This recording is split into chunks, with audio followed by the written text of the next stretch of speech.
ராதே கிருஷ்ணா. எல்லோருக்கும் நமஸ்காரம். இந்த வீடியோவில் பகவத்கீதையின் முதல் அத்தியாயமான அர்ஜுன விஷாத யோகத்தின் 19வது ஸ்லோகத்தை விளக்கத்துடன் பார்ப்போம். சகோஷோதார்த்தராஷ்டிராணாம் ஹிருதயானி வ்யதாரயத் நபஷ்ட பிருத்திவீம் சைவ துமுலோ வ்யனுநாதயன்.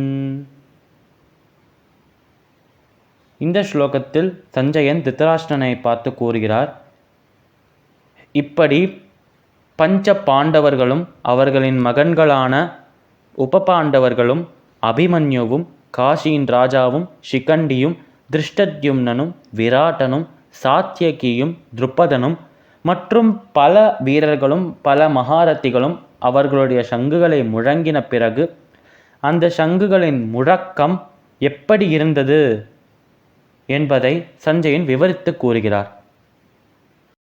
அந்த சங்குகளின் முழக்கம் விண்ணிலும் மண்ணிலும் எதிரொலித்து கௌரவர்களின் இதயங்கள் வரை சென்று அந்த இதயங்களை நொறுக்க உடைக்கத் தொடங்கினது என்று சஞ்சயன் கூறுகிறார் திருதராஷ்டிரனிடம்.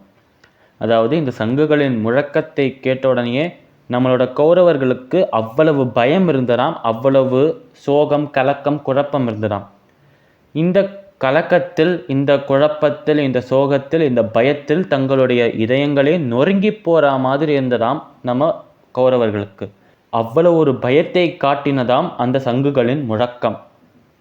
ஆனால் இதற்கு முன்பு நம்மளுடைய பீஷ்ம பிதாமகர் தன்னுடைய சங்கை சிங்க கர்ஜனையைப் போல முழங்கும் பொழுது பாண்டவர்கள் எதற்குமே பயப்படாமல் ஸ்திரமாக நின்றார்களே, அதற்கென்ன காரணம்? ஏனென்றால் கௌரவர்களின் படையில் கிருஷ்ணர் இல்லை, பாண்டவர்களின் படையில் தான் கிருஷ்ணர் இருக்கிறார். கிருஷ்ணர் இருக்கும் இடத்தில் பயத்திற்கு இடமே கிடையாது. அதனால்தான் பாண்டவர்களின் சங்கு முழக்கத்திற்கு கௌரவர்கள் பயந்தார்கள்.